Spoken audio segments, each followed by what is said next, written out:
നമസ്കാരം. കടുമാങ്ങ ടോക്കിലേക്ക് സ്വാഗതം. പൂരങ്ങളുടെ പ്രഭയിലും അതുപോലെ തന്നെ ആഘോഷ ലഹരിയിലും നമ്മൾ ശ്രദ്ധിക്കാതെ പോകുന്ന ഒരു കൂട്ടരുണ്ട്. മുന്നിൽ നിന്ന് തീവെട്ടി പിടിക്കുന്നവർ. ഒരു തീവെട്ടി നിർമ്മാണം എന്ന് പറയുന്നത് വളരെ ശ്രമകരമായ ഒരു കാര്യമാണ്. ഇന്നത്തെ പോലെ ലൈറ്റിംഗ് സംവിധാനങ്ങളോ വിളക്കുകളോ ഒന്നും ഇല്ലാത്ത പഴയ കാലത്ത് പൂരങ്ങൾക്ക് സുവർണപ്രഭ ചൊരിഞ്ഞിരുന്നവരാണ് തീവെട്ടി പിടിക്കുന്നവർ. തീവെട്ടി നിർമ്മാണത്തിൽ ഏറ്റവും പ്രഗത്ഭരായ ഭരതൻ്റെയും കൂട്ടരുടെയും വിശേഷങ്ങളാണ് ഇന്നത്തെ കടുമാങ്ങ ടോക്കിൽ നമ്മൾ കേൾക്കാൻ പോകുന്നത്. ഇവിടെ ഇപ്പോൾ ഞങ്ങളെ സംബന്ധിച്ചിടത്തോളം ഞങ്ങൾ ഒരു 45-50 കൊല്ലത്തിൻ്റെ താഴെയായിട്ടുണ്ട് ഞങ്ങൾ ഈ പ്രവർത്തികൾ കൊണ്ട് നടക്കുന്നത്. അതിപ്പോൾ ഇതിപ്പോൾ ചെയ്യുന്നത് പാറേമക്കാവിലാണ്. പാറേമക്കാവ് തന്നെയല്ല, ഇപ്പോൾ നമ്മൾ തൃശ്ശൂർ ഡിസ്ട്രിക്റ്റിൽ ഒരുവിധം അമ്പലങ്ങളിലുണ്ട്, എറണാകുളം പോകുന്നുണ്ട്, പിന്നെ ഇപ്പോൾ പാലക്കാട് കുനിശ്ശേരി എന്ന് പറയുന്ന കുമ്മാട്ടിയുടെ പരിപാടികൾക്കും ഉള്ള കൈപ്പന്തങ്ങൾ ഞങ്ങളാണ് ശരിയാക്കി കൊടുക്കുന്നത്. അപ്പം എന്നെ സംബന്ധിച്ചിടത്തോളം പറയുകയാണെങ്കിൽ ഞാനിപ്പോൾ ഇതിൻ്റെ നേതൃത്വ സ്ഥാനം ഏറ്റെടുക്കുന്ന ഭരതൻ്റെ അച്ഛനായിട്ടുള്ള കാലം തൊട്ട് ഞാനുണ്ട്. പിന്നെ എൻ്റെ ഒപ്പം തന്നെയുള്ള ഒരു കുട്ടുണ്ട്, അങ്ങനെ ഒരു മരുമകൻ കുട്ടപ്പുണ്ട്. ആളുടെ വീടൊക്കെ അരവത്തൂരാണ് വീട്. അപ്പോൾ ഇപ്പോഴത്തെ ഭരതൻ്റെ അച്ഛൻ മരിച്ചതിന് ശേഷം കൊണ്ടാണ് ഇപ്പോൾ ഭരതൻ ഈ ഫീൽഡിലേക്ക് എത്തിയത്. ആളൊരു BSNL ജീവനക്കാരനായിരുന്നു. അപ്പോൾ അതിപ്പോൾ പെൻഷനായതിന് ശേഷം ഞങ്ങളുടെയൊക്കെ സഹകരണത്തോടു കൂടി ഞങ്ങൾ ഈ പരിപാടികൾ തുടർന്ന് പലയിടത്തും കൊണ്ട് നടക്കുന്നുണ്ട്. ഇപ്പോൾ തൃശ്ശൂർ പൂരം പോലെയുള്ള വലിയ വലിയ പൂരങ്ങളൊക്കെ ഞങ്ങൾ ഞങ്ങൾ നടത്തി പോകുന്നുണ്ട്. ഇതേവരെയും വേറെ ബുദ്ധിമുട്ടുകളും കാര്യങ്ങളും ഇല്ലാണ്ട് ഞങ്ങളത് നടത്തി പോകുന്നുണ്ട്. അപ്പോൾ ഇതിൻ്റെ എന്ന് പറഞ്ഞു കഴിഞ്ഞാൽ പല അമ്പലങ്ങളിലും ഒരു തീവെട്ടി ശരിയാക്കുന്നതിൻ്റെ കാര്യങ്ങളെന്ന് പറഞ്ഞാൽ പല അമ്പലങ്ങളിൽ 6 കതിരുണ്ട്, പിന്നെ അതേപോലെ തന്നെ 4 കതിരെന്ന് പറയുന്നൊരു കൈപ്പന്തമുണ്ട്, പിന്നെ 3 കതിരെന്ന് പറഞ്ഞിട്ട് ഉണ്ട്. ഭഗവാന്റെ നേരെ മുമ്പിൽ പിടിക്കുന്നതാണ് ഈ 3 കതിരെന്ന് പറയുന്ന പന്തം. അതിനോടുപരിയായിട്ട് പിന്നെ വാര്യന്മാർ പിടിക്കുന്നത് കണ്ടു കാണും. ഒരു ഒറ്റപ്പന്തെന്ന് പറഞ്ഞിട്ട് വാര്യന്മാർ അതിൻ്റെ മുന്നിലായിട്ട് തൊട്ട് മുന്നിലായിട്ട് എഴുന്നള്ളിപ്പാനയുടെ തൊട്ട് മുന്നിലായിട്ട് നിൽക്കുന്നുണ്ട്. അപ്പോൾ ഇതൊരു തീവെട്ടി അത് ആദ്യം തന്നെ ശരിയാക്കണം എന്നുണ്ടെങ്കിൽ നമ്മളത് ഒക്കെ ചില അമ്പലങ്ങളിൽ അത് പോളിഷ് ചെയ്ത് അതിൻ്റെ കാലാകാലങ്ങളിൽ അതിൻ്റെ പണിയും കാര്യങ്ങളൊക്കെ ചെയ്ത് വൃത്തിയാക്കി തരും. ചില അമ്പലങ്ങളിൽ ഇപ്രാവശ്യത്തെ പണി കഴിഞ്ഞാൽ അതവിടെ കൊണ്ടുവയ്ക്കും, അടുത്ത കൊല്ലം പൂരം വരുമ്പോൾ അടുത്തുകൊണ്ട് തരും. അപ്പോൾ അത് വലിയ വൃത്തിയൊന്നും ഉണ്ടാവില്ല. ആറട്ടുഴ, ഊരകം, പാറേമക്കാവൊക്കെ നല്ല വൃത്തിയിലാക്കി ഒരു കൊല്ലം അതിൻ്റെ മെയിൻ്റെനൻസ് ചെയ്ത് നട്ടിട്ടാണ് നമുക്ക് തന്നെ. അപ്പോൾ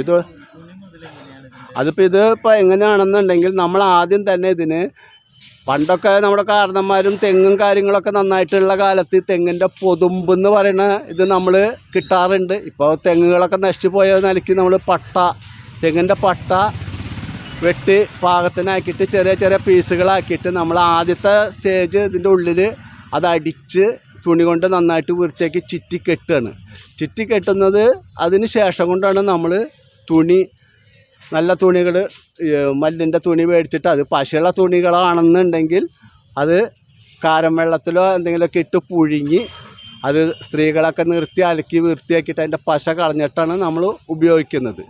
അത് കഴിഞ്ഞിട്ടാണ് നമ്മൾ ഈ പട്ടേര മുകളിലാണ് ഈ തുണികളിങ്ങനെ ചുറ്റുന്നത്. അതിപ്പോൾ ഒരു 6 കതിര് തുണി വിളക്കിനെന്ന് പറഞ്ഞു കഴിഞ്ഞാൽ എങ്ങനെ പോയാലും ഒരു 2-3 കിലോ തുണി താഴെയായിട്ട് നിൽക്കും. അത് തുണികൾ കൂടുതൽ നമ്മൾ ഉപയോഗിക്കുന്നത് സമയങ്ങൾ കൂടുതലുള്ളതിനനുസരിച്ച് തുണികൾ നമ്മൾ അതിൽ കയറ്റും. അല്ലാത്ത കുറവ് സമയങ്ങളുള്ളൂ എന്നുണ്ടെങ്കിൽ നമ്മൾ അതിനുള്ള തുണികളാണ് ചെയ്യുക.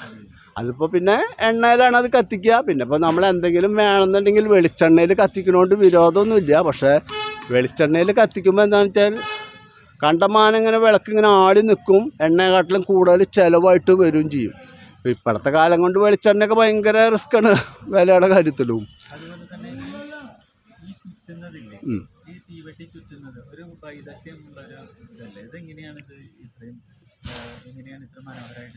അത് ഇത്രയും മനോഹരമായിട്ട് ചുറ്റുന്ന ഇപ്പോൾ എന്ത് തൊഴിലും നമ്മൾ ജനിച്ചു വരുമ്പോൾ പഠിച്ചു വരുന്നല്ല. അതിപ്പോൾ നമ്മുടെ കാരണന്മാരായിട്ട് അതൊരു തൊഴിൽ ചെയ്യുന്നുണ്ട്. ആ തൊഴിൽ കണ്ട് നമ്മൾക്ക് വാത്സല്യം ഉണ്ടാവണം ഈ തൊഴിൽ പഠിക്കണം. അത് നമുക്ക് നാളേക്കൊരു ഗുണം ചെയ്യും.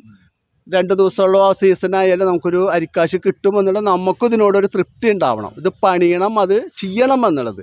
ഞാനൊക്കെ ഇതിൻ്റെ പിന്നാലെയൊക്കെ പോകുന്ന സമയത്ത് ഇപ്പോൾ ഈ ഭരതൻ്റെ അച്ഛനുള്ള കാലത്തൊക്കെ നമ്മൾ പോകുമ്പോൾ വൈകുന്നേരം വരെ ഇരുന്ന ആൾ ചെയ്യണതൊക്കെ കാണും, എന്തെങ്കിലുമൊക്കെ ചെയ്യും. വൈകുന്നേരം ആകുമ്പോൾ ചിലപ്പോൾ 5 രൂപ 6 രൂപയ്ക്ക്, അന്നത്തെ കാലങ്ങൾ അതാണ്. ഇതൊക്കെയാണ് നമുക്ക് തരിക. അതും വല്ലപ്പോഴൊക്കെയാണ് കിട്ടുക. അവരും പറഞ്ഞിട്ടില്ല, അന്ന് തുണി വാങ്ങിക്കുന്ന പരിപാടികളൊന്നുമില്ല. ഈ ഭരതൻ്റെ അമ്മയൊക്കെ എന്ന് പറഞ്ഞു കഴിഞ്ഞാൽ പല വീടുകളിലും പോയിട്ട് നേരത്തെ അത് കളക്ട് ചെയ്ത് വെക്കും. നമുക്കിത് ചിറ്റാനുള്ള തുണി, അന്ന് കോട്ടൺ തുണികൾക്കൊരു പഞ്ഞല്ല. ഇപ്പോഴാണ് പോളിസ്റ്ററും എല്ലാം ആയത്. ഇപ്പോൾ കോട്ടൺ തുണി കിട്ടാൻ തന്നെ ഇല്ലാതെയായി. അപ്പോൾ ഒരവസ്ഥയും കൂടി ഉണ്ട്. ഇപ്പം തന്നെ ചില തുണികൾ കോട്ടനാന്ന് പറഞ്ഞിട്ട് വരുന്നുണ്ടെങ്കിലും അത് മിക്സഡായിട്ടാണ് വരുന്നത്. കണ്ടു കഴിഞ്ഞാൽ കോട്ടൺ തുണി, പക്ഷെ നമ്മൾ എണ്ണ ഒഴിച്ച് കത്തി വയ്ക്കുമ്പോൾ അത് ആളി പിടിച്ച് കത്തി കിട്ടില്ല. നമ്മുടെ തൃശ്ശൂർ ജില്ല എന്ന് പറഞ്ഞാൽ തെക്കോട്ട് പോവുകയാണെന്നുണ്ടെങ്കിൽ നമ്മൾ പള്ളത്താങ്കുളങ്ങര ക്ഷേത്രമുണ്ട്. ആ പള്ളത്താങ്കുളങ്ങര ക്ഷേത്രത്തിൽ നമ്മൾ പോകുന്നുണ്ട്. അതേപോലെ തന്നെ ചാലക്കുടിയിൽ കണ്ണമ്പുഴ അമ്പലം, പാമ്പാമ്പയുടെ അമ്പലം, ശാസ്താംകുന്ന് അമ്പലം, അങ്ങനെ ഒരു 4-5-6 അമ്പലങ്ങളിൽ അവിടെ കൊണ്ട് ചെയ്യുന്നുണ്ട്. പിന്നെ അതേ അവിടെ നിന്ന് ഇങ്ങോട്ട് വടക്കോട്ട് പോകുമെന്ന് പറഞ്ഞു കഴിഞ്ഞാൽ നമ്മളിപ്പോൾ ആറാട്ടുപുഴയുണ്ട്, ഊരകമുണ്ട്, പല്ലിശ്ശേരി ഉണ്ട്, തൈക്കാട്ടുശ്ശേരി ഉണ്ട്, ഇങ്ങനെ ചക്കംകുളം, എടക്കുന്നി, പെരുവലം, ചക്കംകുളം, എടക്കുന്നി, ഈ കുനിശ്ശേരി ഉണ്ട്. പിന്നെ അയ്യുന്ന് ഭഗവതി ക്ഷേത്രം, പള്ളിപ്പുറം പയങ്കല ഭഗവതി ക്ഷേത്രം, വട്ടപ്പൊന്നി ഭഗവതി ക്ഷേത്രം, കോടന്നൂർ സുബ്രഹ്മണ്യസ്വാമി ക്ഷേത്രം, വിഷുപ്പൂരം. ഇതിപ്പോൾ അങ്ങനെ ഞങ്ങൾക്കിപ്പോൾ ഒരു തുലാമാസം തുടങ്ങിക്കഴിഞ്ഞാൽ നമുക്ക് അത്യാവശ്യം പല അമ്പലങ്ങളിലും സീസണായി തുടങ്ങി കുറേശ്ശെ പണികളായി തുടങ്ങും. അപ്പോൾ അങ്ങനെ റൗണ്ടിൽ ലാസ്റ്റാണ് ഇപ്പോൾ തൃശ്ശൂർ പൂരം വരിക എല്ലാ പ്രാവശ്യമായിട്ട്. ഇത് കഴിഞ്ഞാലും ഒരു 1-2 ചെറുവകകളുണ്ട്. അതൊക്കെ പൂരം എന്ന് പറയാൻ പറ്റില്ല, അത് അവരുടെയൊക്കെ ഓരോരോ തറവാട്ടമ്പലങ്ങളിലൊക്കെ ആയിട്ട്. അപ്പോൾ ഇങ്ങനെയാണ് ഞങ്ങളുടെ ഇപ്പോൾ ഈ ഒരു സീസൺ. ഈ ഒരു ആഴ്ച, അടുത്ത ആഴ്ച കൂടി കഴിഞ്ഞാൽ ഇപ്രാവശ്യത്തെ സീസൺ കഴിഞ്ഞു. ഇനിയിപ്പോൾ അടുത്ത സീസൺ ആവണം നമ്മൾക്ക് ഇവർക്ക് കിട്ടാം. ശേഷം നമുക്ക് പല പണികളും കാര്യങ്ങളൊക്കെ ആയിട്ട് അങ്ങനെ നീങ്ങും. അങ്ങനെയാണ് പിന്നെ പറയുക. പിന്നെ ഇപ്പോൾ തൊഴിലെന്ന് പറഞ്ഞു കഴിഞ്ഞാൽ ഇതിനിപ്പോൾ ആരും മുൻകൈ എടുത്ത് ഇത് പഠിക്കാനോ ഇത് ചെയ്യാനോ താല്പര്യമായിട്ട് ആരും വരുന്നില്ല. നമ്മുടെ മക്കളായാലും നമ്മുടെ ബന്ധുക്കളായാലും അതിനോട് താല്പര്യം അലർജി പോലെ ആയിട്ടാണ് ഇപ്പോൾ തോന്നുന്നത്. പറഞ്ഞിട്ട് കാലം ഇന്നത്തെ കാലങ്ങൾ മാറിയപ്പോൾ അവർക്ക് ഇതൊക്കെ ഒരു വിഷമമായിട്ട് തോന്നുന്നുണ്ട്.